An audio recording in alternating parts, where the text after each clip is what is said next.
¿Qué tal? Muy buenas tardes. Gracias a todos los presentes por estar en este lugar histórico para todos, que tiene mucho que decir y también que está relacionado con este libro que se va a presentar hoy. La verdad que lo que alguna vez pudimos escribir un libro es como un hijo, y en este caso quien escribe, el doctor Adrián Grunberg, que está aquí, hace su primer obra que tiene que ver con una historia de alguien que a lo mejor la gente común no lo conoce, los que estamos en el mundo del derecho o somos abogados, sobre todo penalistas, hemos aprendido a conocer su obra a través de la historia, de saber que en alguna oportunidad las cárceles, si bien ahora no son de las mejores, eran peores y nadie se ocupaba de esos tipos que estaban intramuros y que de alguna manera ahora se dice también que se pudran en la cárcel. Antes era mucho peor.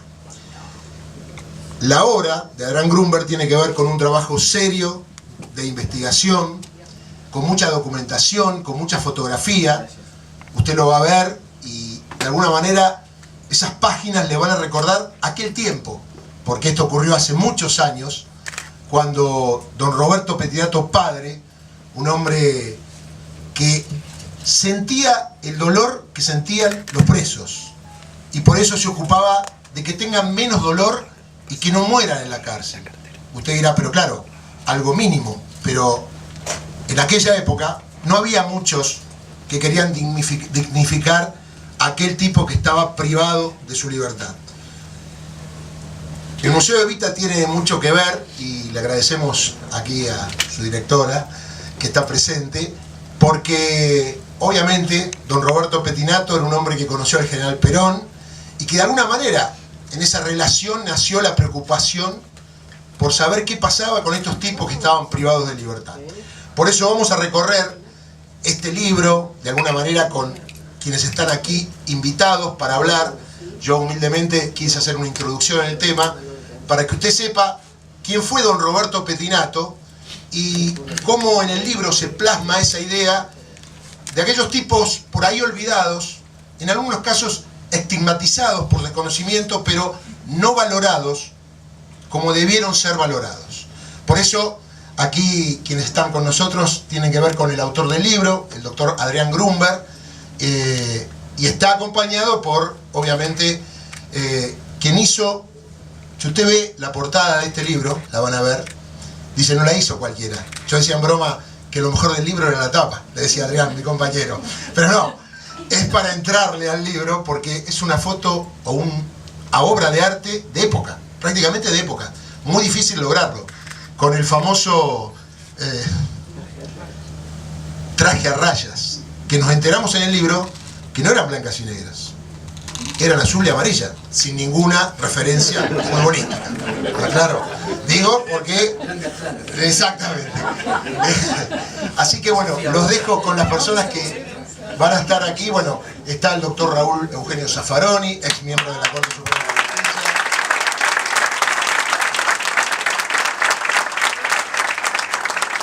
Bueno, quien hizo esta obra se llama Jorge Santoro y está aquí con nosotros. ¿Sabe por qué hubo un problema con Daniel Santoro?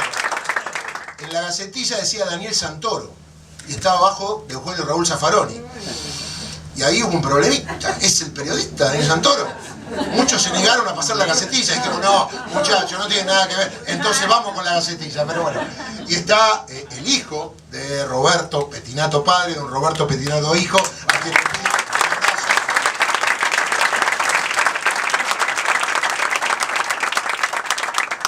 duro de domar si los hay, aparte. Y su hija también, su hermana, Crisantema, que tuvo mucho que ver con el armado del libro, porque había que buscar documentación, y Grunberg la volvió loca, diciendo, tenés algo, y la verdad salió este hermoso libro, así que creo que va a comenzar con la palabra el doctor Eugenio Raúl Zaffaroni. Doctor, todo suyo. Bueno, muy buenas tardes. Ante todo, muchísimas gracias por esta hospitalidad en el Museo Evita. Como decía hace un momento Villarroel, efectivamente, don Roberto tenía una vinculación larga con Evita. Fue el 17 de octubre del 45 cuando detuvieron al general Perón, que sabiendo que lo iban a detener, le encargó a don Roberto que se encargara del cuidado de Evita en esos días. A mí me impresiona muchísimo y estoy muy emocionado por esta circunstancia. Presentar un libro sobre don Roberto Pettinato, y escrito por un juez. Realmente esto es una razón más de justicia, digamos. En algún momento la justicia mira a lo penitenciario. En algún momento los jueces, que son bastante reacios a visitar cárceles a veces, o que las visitan en ocasión oficial cuando está todo limpito y ordenado y se sirven sandwichitos y vasitos de gaseosa, etc. No, es un juez en serio que otea hacia nuestra historia penitenciaria y recupera un personaje estelar de la historia penitenciaria nuestra. Independientemente de esa circunstancia, me emociona el vínculo personal, la amistad con don Roberto Pettinato. Ninguno de nosotros se hace solo, vamos absorbiendo enseñanzas a medida que vamos tratando personas, y hay personas que nos van marcando y nos van enseñando más cosas. Y debo decir que de don Roberto Pettinato he aprendido muchísimas cosas. Hay un diálogo que no lo olvido nunca. Era mayo de 1973 y yo era, en ese momento, acababa de ser nombrado Procurador General de la provincia de San Luis. Estaba en casa, me llama don Roberto.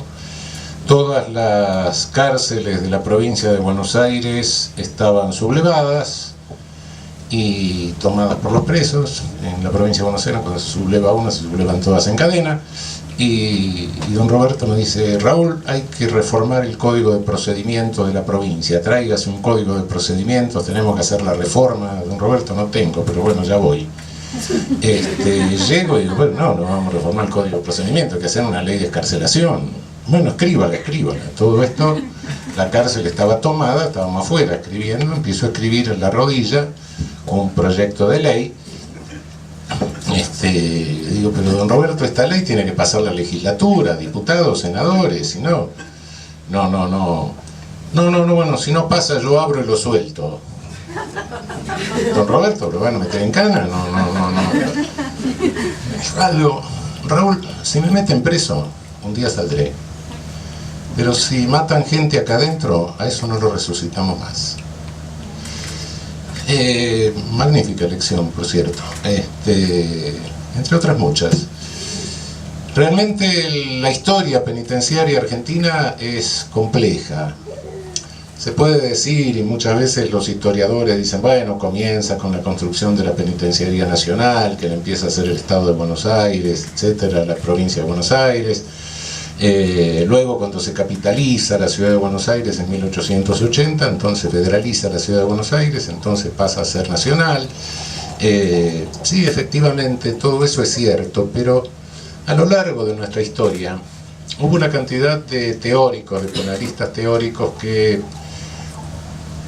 veían la necesidad de construir cárceles, tanto la penitenciaría, lo que fue la Penitenciaría Nacional, como algunas cárceles de provincia, como un signo de progreso. Había que progresar, había que tener la cárcel, pero el tipo que postulaba eso, el político que lo llevaba adelante, no se hacía cargo después de la cárcel.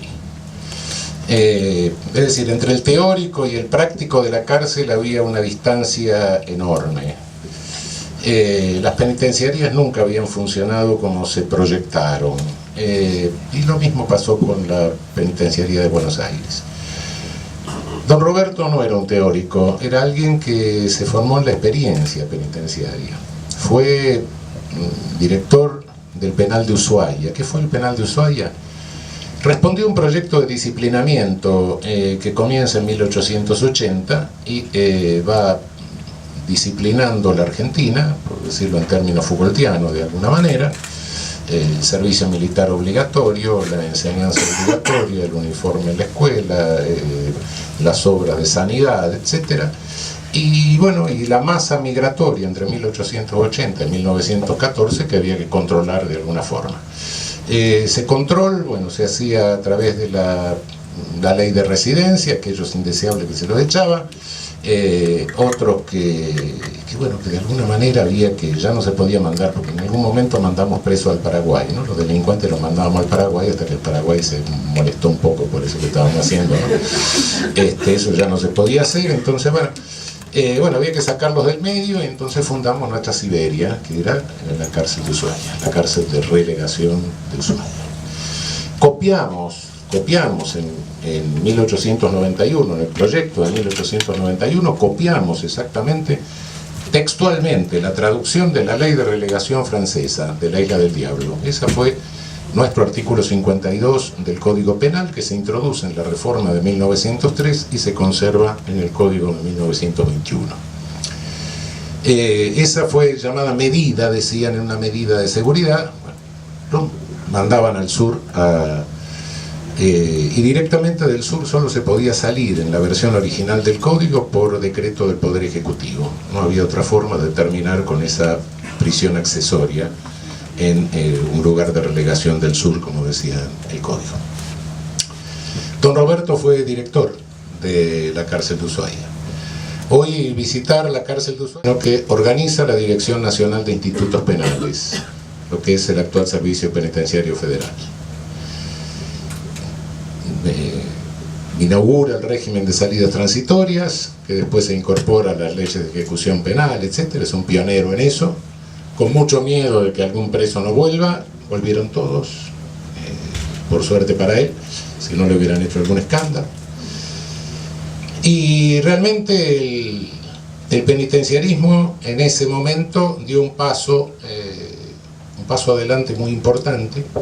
Se citan mucho las reglas para el tratamiento de reclusos de Naciones Unidas. Estas reglas para el tratamiento de reclusos fueron aprobadas en la primera Conferencia Internacional de Prevención del Delito, o de Defensa Social, como se llamaban en aquel momento, de Ginebra, de 1955. La delegación argentina, encabezada por don Roberto, tuvo un papel protagónico en las reglas mínimas de tratamiento de presos de Naciones Unidas. Y estando don Roberto en Ginebra, se produce el golpe de Estado del 55. ¿Y don Roberto qué hace? Irresponsablemente se toma un avión y vuelve a Buenos Aires. Y de ahí pasa a asilo diplomático en la Embajada de Ecuador. Siempre coherente, hizo eso. Lo cierto que comienza un camino de exilio en varios países de América Latina. El libro detalla más o menos eso, y finalmente vuelve a la Argentina. Tuve el gusto de ser el primero que lo invitó a hablar públicamente. Yo era juez en Villa Mercedes, en San Luis. Hicimos una conferencia sobre derecho penitenciario, etcétera. Lo invitamos a don Roberto. Y bueno, y luego tuvo ese paso fugaz, pero importante, por la provincia de Buenos Aires. La transición del 73, donde se produjo esa anécdota que acabo de contar, tuvo lugar evitando muertos. Eso me enseñó bastante para lo que después tuvo que ser la transición del 83. También se hizo evitando muertos.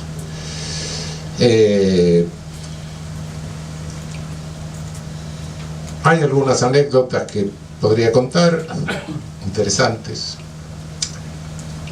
Alguna vez, poco antes de 1972, creo, si no me equivoco, estaba en casa, don Roberto llama por teléfono: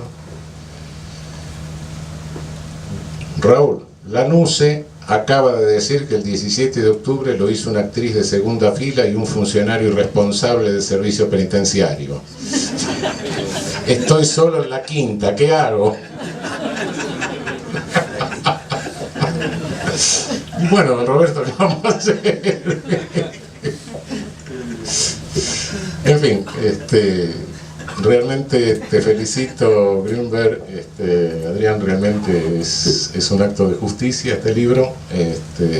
Me alegro muchísimo, me emociona que esté acá Robertito, el puño y la loba, digamos, como le decía él. Y muchísimas gracias por esta emoción, verdaderamente. Gracias.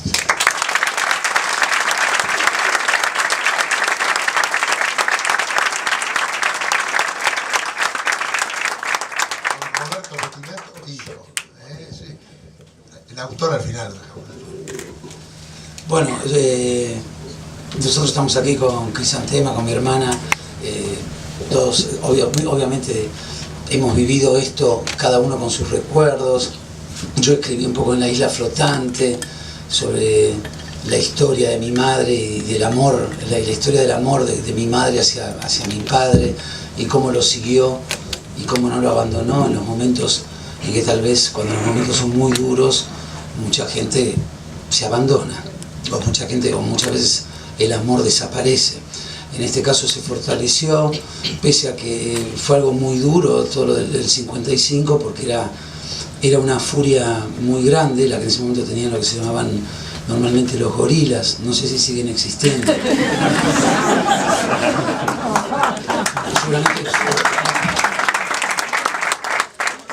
bajo la forma de otro animal. Pero fue una época realmente de muchísima dureza, porque era una angustia que por lo menos así me quedó a mí, mezclada con mi papá, don Roberto, no era, viste, como muy, no era puteador, viste, no era así como la mamá que decía esta manga de hijos de mil putas. O sea, mi mamá era muy específica. Pero en cambio mi papá decía, pero había cosas que por ahí yo veía en los ojos de mi padre, en esa mirada melancólica que a veces ponía. Por ejemplo, cuando pasábamos por Caseros y me decía, alguna vez vos vas a ver a este monstruo caer, me decía, la cárcel de Caseros. Me vas a la cárcel, y me decía, ¿por qué? Y me explicaba por qué esa cárcel. Me decía, pero yo no la voy a ver, vos vas a ver este monstruo caer.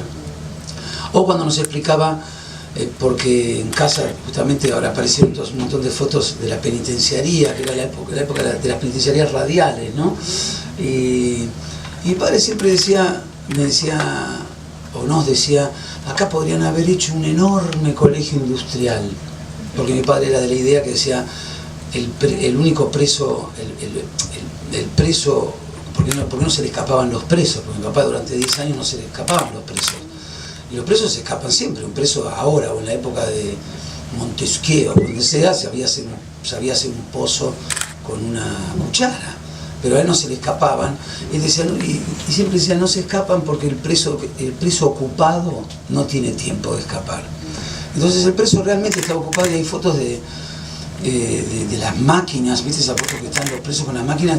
Que si yo a usted se las muestro y le digo, este es el colegio industrial número tal de no sé qué, ustedes se lo creen, pero de cabo a rabo, con la diferencia que los que están ahí, todavía mi papá sacó la palabra preso, sino que le decía internado, ¿no? Interno. Porque decía que preso, es decir, un tipo que está preso era como muy humillante, ¿no?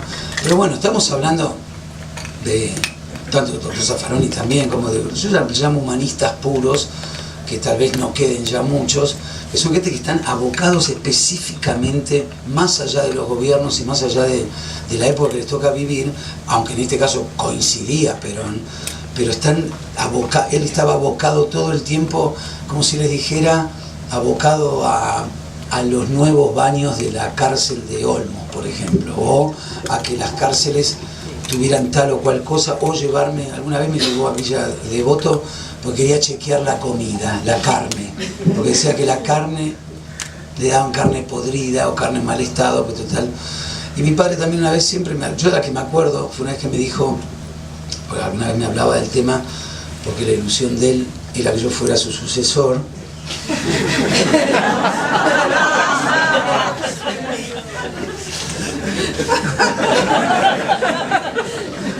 Otro error.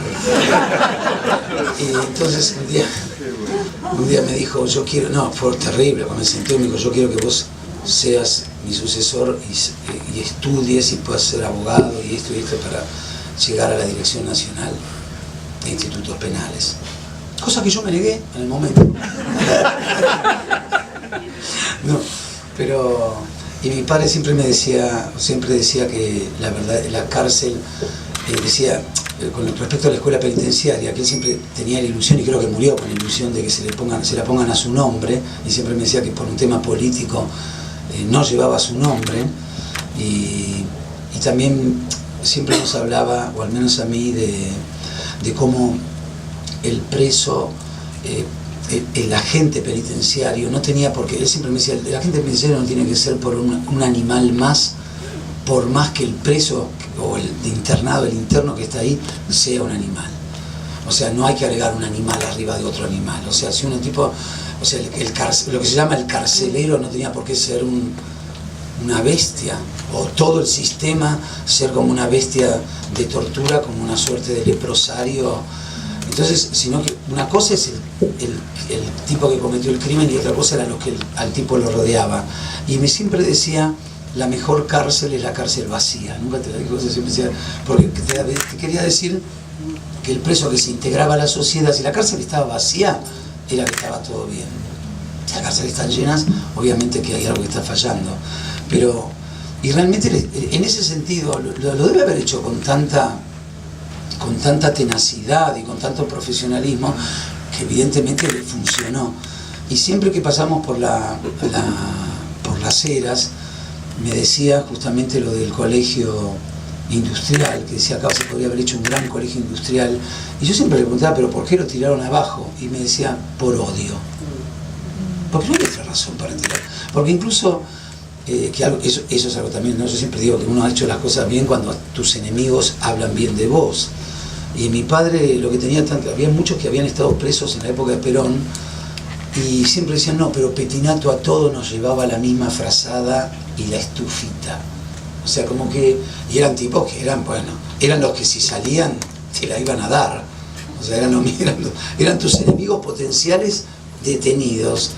Y sin embargo siempre el tratamiento fue igual para todos, porque era, como dice acá, humanismo penitenciario. Siempre era un humanismo aplicado más allá de quién eras o cuál era tu ideología, o si estabas preso por asesinar o por lo que estafar o por lo que fuere.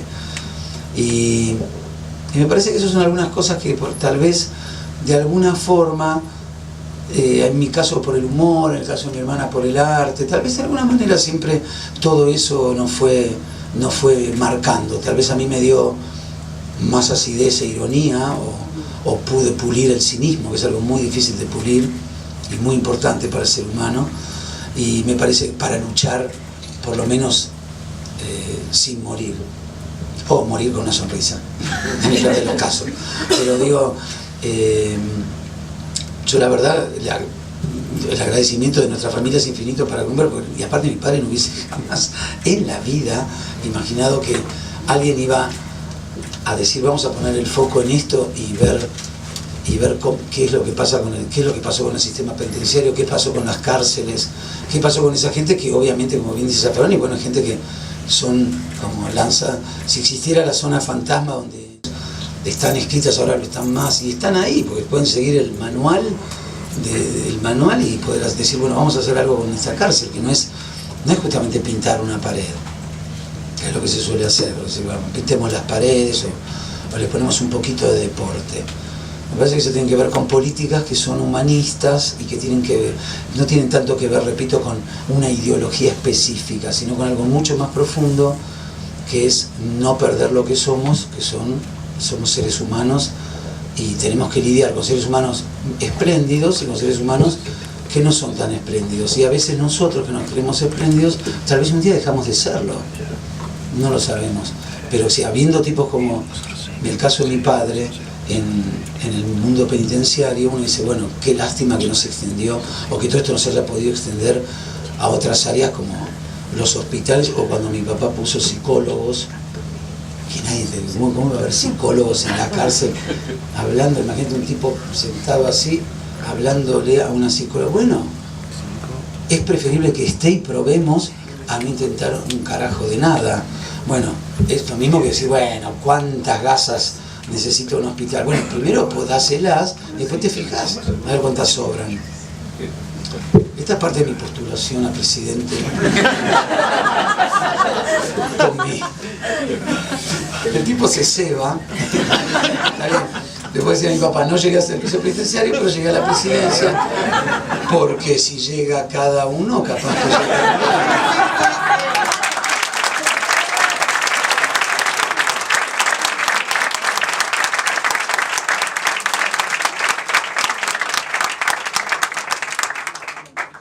Daniel Santoro, no el periodista, aclaremos, quien ha hecho la portada, nos va a contar un poquito cómo se imaginó esta imagen, y de alguna manera, con los datos que fue leyendo en el libro, con la historia que hay alrededor del personaje de don Roberto Pettinato, pudo armar esta obra de arte, que uno cuando la pone ahí dice, ya adentro hay una cosa bárbara.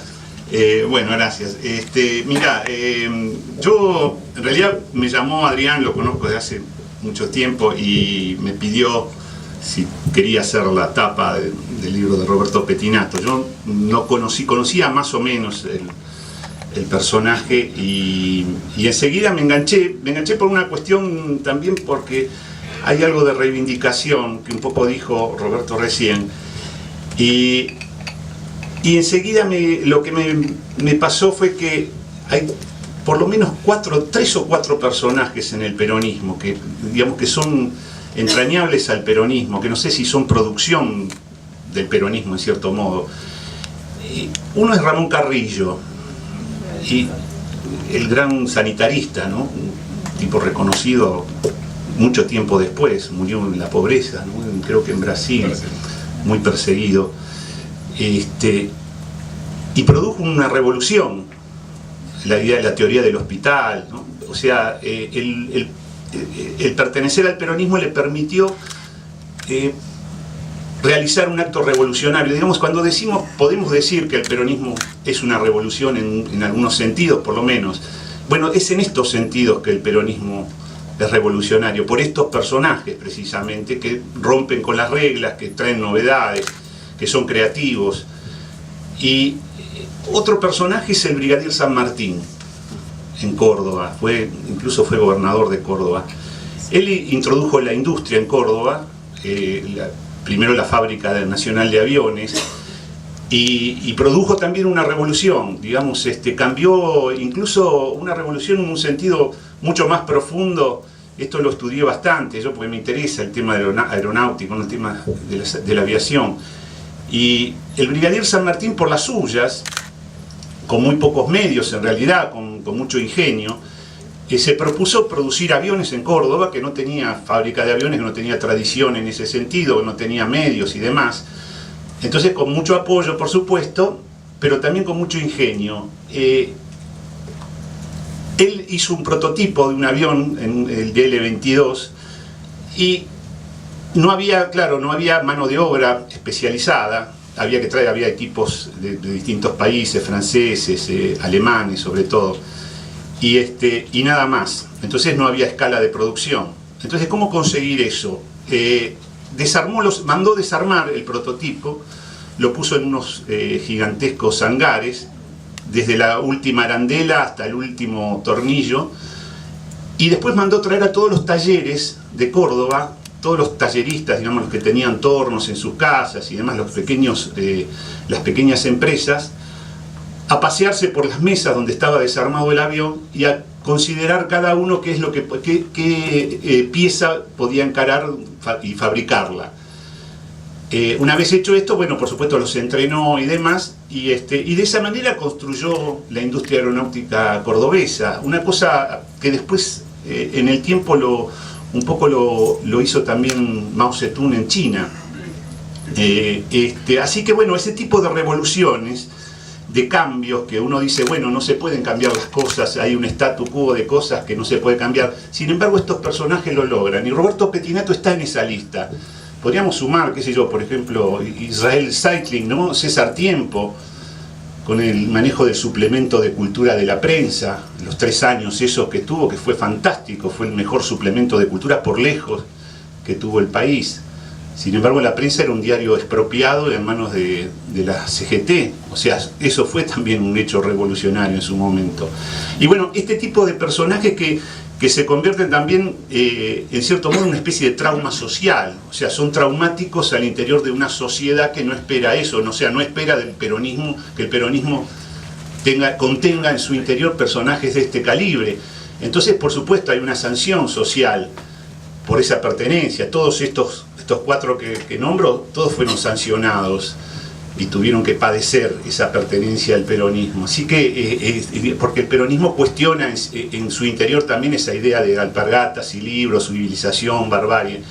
Estos personajes trascienden esas fronteras, ¿no?, que se pretenden construir culturalmente.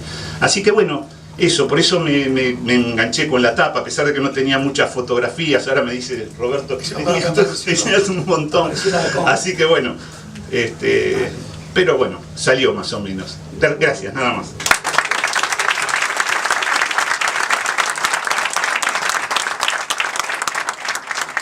Bueno, y ahora el autor de esta obra, Adrián Grunberg, su primera obra. Veo que hay muchos amigos, muchos compañeros de trabajo, está su familia.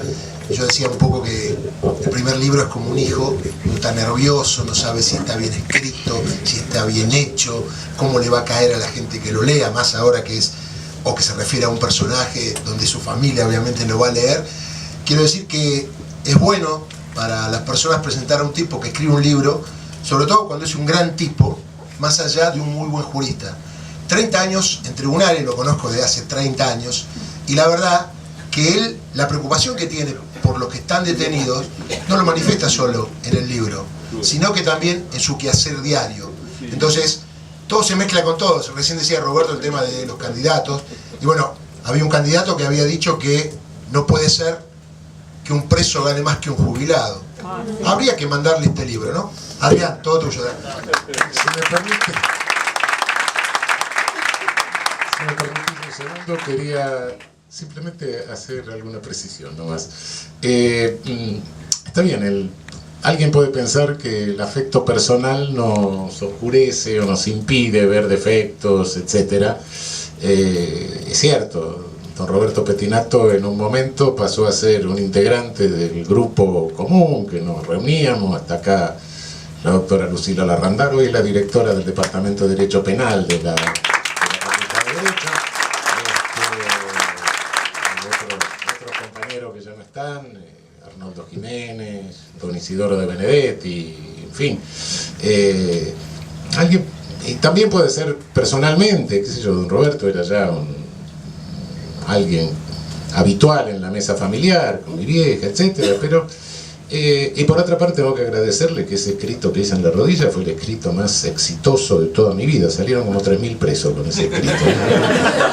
Nunca en mi vida volví a hacer un escrito con semejante éxito. Pero cuidado, hay una objeción muchas veces y algo, una infamia. El peronismo tuvo, y no hay que negarlo, en aquellos años cierto paternalismo policial, y a veces se le fue un poco la mano.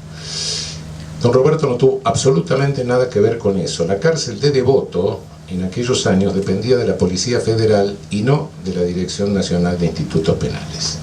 Era cárcel de contraventores que dependía de la policía. Creo que eso tiene que quedar claro. En segundo término, la demolición, sí. Robertito dice que fue por odio. Mi papá me decía eso. Sí, a mí me contó que fue por odio, pero también porque se habían afanado unas cuantas cosas. Y entonces al demolerla, chao, desaparecieron las cosas, ¿no? Sí. Y bueno, la construcción de la Unidad 1 fue una regresión. Realmente se demuele la Penitenciaría Nacional con urgencia antes de hacer otra cárcel. Se trasladaron los presos a Devoto, que era originalmente, está hecha como para un hospital de tuberculosos, pero apareció la streptomicina, no se terminó el hospital de tuberculosos y se le dio el destino ese de cárcel de contraventores. Después se convierte, pasa al servicio penitenciario, se concentran los presos en Devoto, hay superpoblación y da lugar a un motín con una cantidad de muertos impresionante en los primeros años de la década del 60. Y se empieza a construir ese monstruo que fue la Unidad 1, que era un monstruo copiado a un plano de Estados Unidos que ya había perdido vigencia en ese momento, ya no se decían cárceles monstruos, las unidades penitenciarias, como los hospitales, como se hace en monstruos, es muy difícil administrarlo. Lo hace una comisión de teóricos, como hicieron otras. Cuando estaba hecho el esqueleto se dieron cuenta de que eso terminado iba a ser una catástrofe, no lo terminaron, quedó el esqueleto durante mucho tiempo. Durante la dictadura van presos políticos y comunes, todos concentrados en Devoto. Se produce otro motín con otra masacre en Devoto, una terrible masacre. Entonces la dictadura decide terminar esa cárcel, y no creo que son precisiones históricas. Uno no está normalmente al tanto de lo que pasa en el penitenciarismo argentino, de modo que es conveniente explicarlo un poco. Bueno, y ahora lo dejo a Adrián. 30 años en tribunales y quedaste bastante bien. Yo con 35 quedé peor.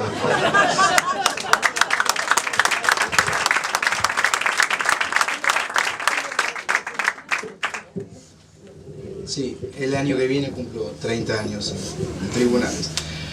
Bueno, gracias a todos por venir, antes que nada, buenas tardes. Quiero agradecer en primer lugar a la arquitecta Cristina Álvarez Rodríguez, presidenta del Instituto Nacional de Investigaciones Históricas Eva Perón, por recibirnos junto con la licenciada Alicia Renzi, que es también la coordinadora del área editorial del museo. Digo, por recibirnos en esta emblemática casa. En realidad el lugar, cuando surgió la idea de dónde hacer la presentación, el primer lugar que pensé era sobre todo por algo que ya se comentó, ¿no? Esta relación de confianza que había entre Roberto Pettinato y Evita. Tenía otras dos opciones también para hacer la presentación, creo yo. Una era en la Penitenciaría Nacional, pero hace tantos años que fue demolida que no podía ser ahí, sino en el museo que existe en el penal de Ushuaia, pero nos queda un poco lejos también para trasladarnos hasta ahí, así que creo que está bien elegido el lugar y agradezco mucho. También quiero agradecer a Alejo Álvarez de la editorial Ediar por haber puesto todo su empeño en poder publicar este libro. Y bueno, con respecto a mis compañeros de mesa, yo en realidad soy yo el que los acompaño a ellos, no ellos a mí. Cuando confirmaron la presencia hoy aquí, yo le comenté a Alicia, le digo, Alicia, yo me voy a sentar ahí entre el público, ¿qué tengo que hacer yo acá con estas personalidades, ¿no? Y ella me dijo, no, Adrián, vos lo escribiste y vos tenés que estar ahí, así que bueno, que conste que contra mi voluntad estoy sentado aquí hoy. Y por último quiero agradecer, por último pero no menos importante, a Crisantema Pettinato, la hermana de Peti, porque ella literalmente me abrió las puertas de su casa, me facilitó material documental, fotográfico, las memorias de su padre, de cuando fue funcionario, cuando fue alcaide en el penal de Ushuaia. Creo yo un valor documental inmenso y que nunca habían sido publicadas. En definitiva, le agradezco especialmente por haber abierto el cofre de sus recuerdos, ¿no? Así que muchas gracias también, Crisante.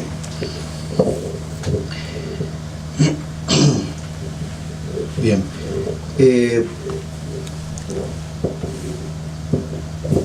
Yo creo que solamente me gustaría contar un poco por qué la investigación esta, que terminó en un libro, que al principio no era el objetivo, era simplemente investigar sobre esta figura. Y es un poco paradójico, porque en realidad, reviendo un poco mi historia de vida, yo fui criado en un medio sociocultural más bien antiperonista. Mis estudios secundarios transcurrieron íntegramente durante la dictadura.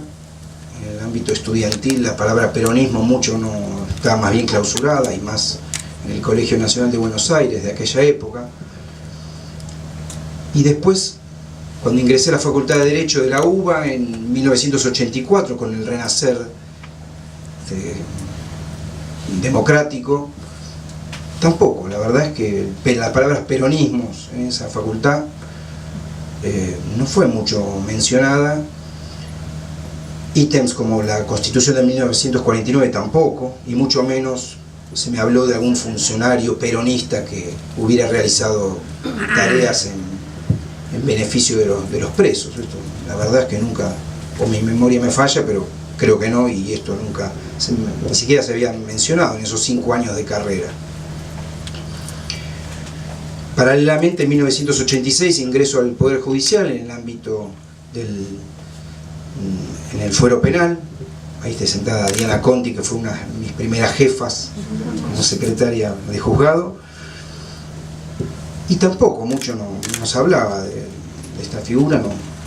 Hasta que en el fin del año 2000, nuestro querido maestro Raúl, junto con los profesores Alagia y Slokar, publican su libro de estudio de Derecho Penal, parte general, y ahí dedican la obra a la memoria del profesor don Roberto Pettinato. Y ahí me apareció este nombre. A mí, mi memoria me llevaba a un músico y showman televisivo, ¿no?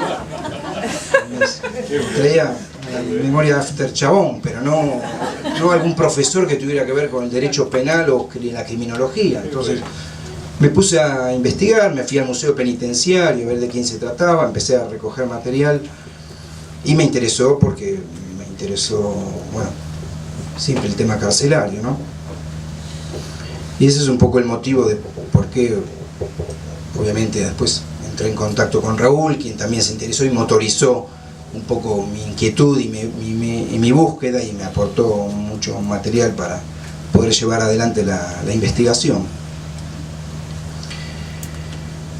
Y yo comentaba lo del peronismo porque es evidente, ustedes ya lo escucharon de los compañeros de mesa, que el quehacer penitenciario de Pettinato estaba indisolublemente ligado a lo que fueron las medidas de bienestar general que llevó adelante Perón en aquella década peronista del 45 al 55, estaban ligados estrechamente. No hubiese sido posible tal vez la obra de Pettinato fuera de ese contexto también histórico y político. Así que por eso mencionaba lo del peronismo y la figura de Pettinato. Pettinato estaba convencido, creo yo, y esto está en sus discursos y en sus escritos, que su tarea tenía que ver con la justicia social.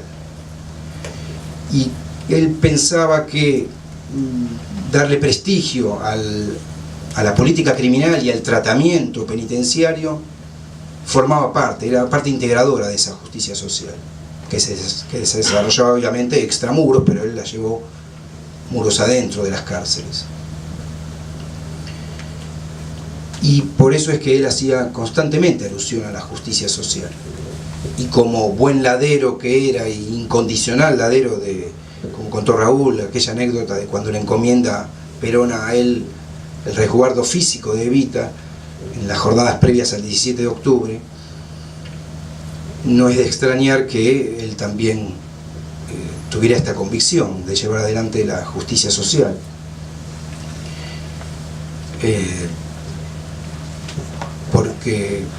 ¿Por qué él estaba consustanciado con esto? Porque lo dijo Perón, un poco refrescando el libro, me hizo acordar cuando ya Perón en la campaña presidencial, que después lo consagró presidente en febrero de 1946, pero un año antes, ya en el 45, en la campaña, él explicaba, o él decía la verdad, o algo así, ¿no? Pero la verdad verdadera es que el gran debate en la Argentina es, en definitiva, un partido de campeonato entre la justicia social y la injusticia social.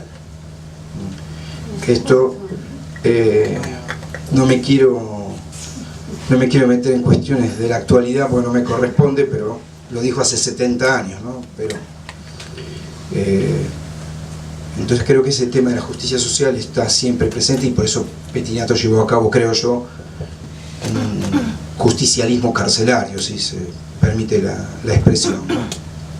Y como dijo Raúl, Pettinato no era un académico, no era un gran doctrinario, sino que él, a través de su carrera, era un práctico, como él mismo decía, un pragmático, pero a través de su carrera sí, él conocía perfectamente el ambiente, conocía al preso, conocía no solo el vocabulario del lunfardo carcelario, sino también los silencios del preso, como escribe Raúl en su brillante prólogo.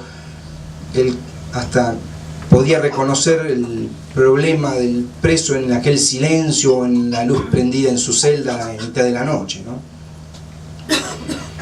Y esto era el caso, tal vez una anécdota que no la pude incluir porque me la contaron justo cuando estaba ya por salir el libro, pero en una de las visitas que eran frecuentes de Perón a la Penitenciaría Nacional,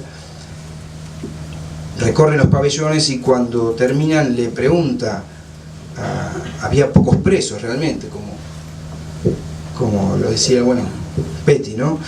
Había pocos presos en el momento y Perón le pregunta a Pettinato, dígame, Pettinato, ¿cómo es que acá adentro hay tan pocos presos? Y Pettinato le contesta, general, es que afuera hay trabajo, ¿no? Entonces creo que esta anécdota define bien la sensibilidad social también de Pettinato, de don Roberto, que sin ser, como dije, un gran académico, tenía ese pragmatismo y ese conocimiento, yo digo, intra y extracarcelario, ¿no? Esa sensibilidad social que creo que lo caracterizó.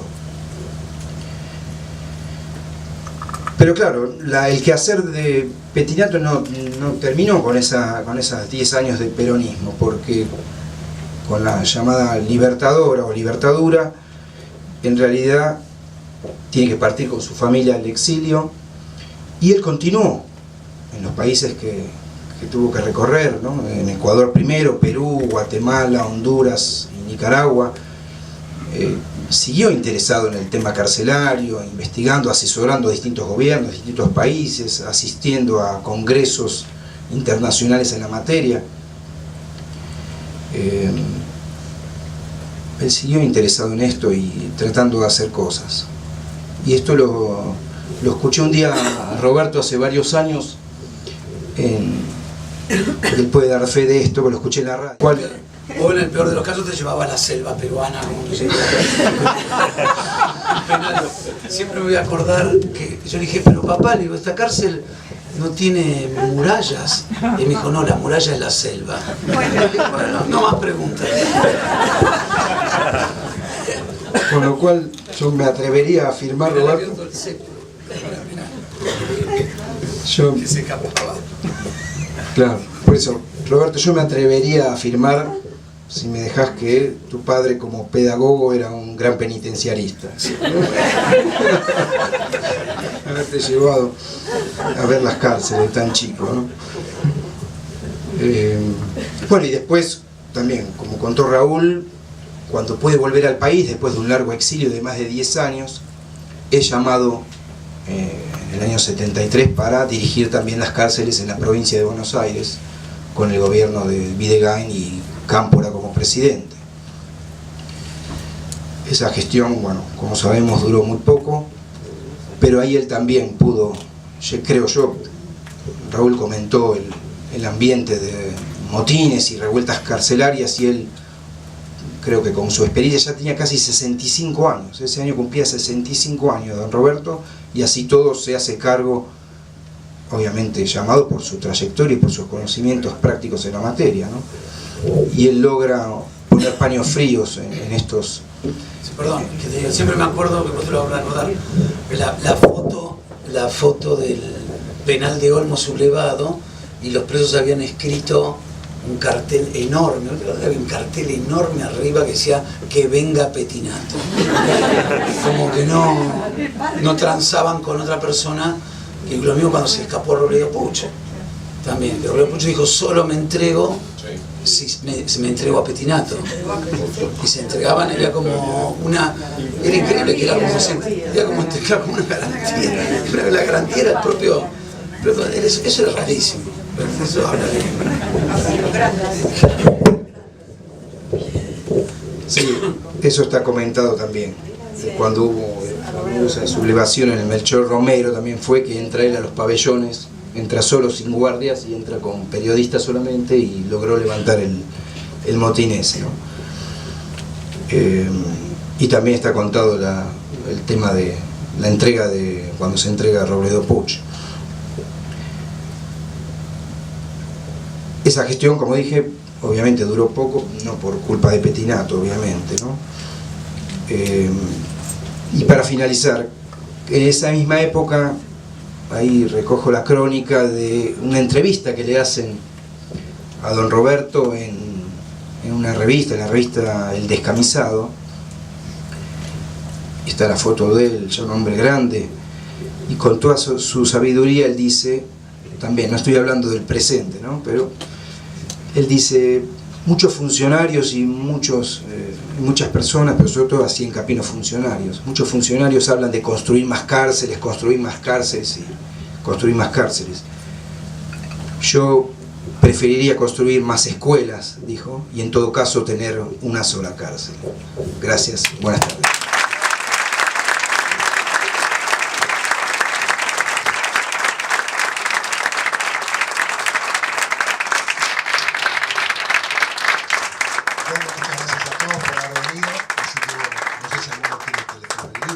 Se puede acercar, así que bueno, veo que hay mucha gente conocida que no nos nombra a todos, pero saludos a todos. Bueno, ha terminado el teatro.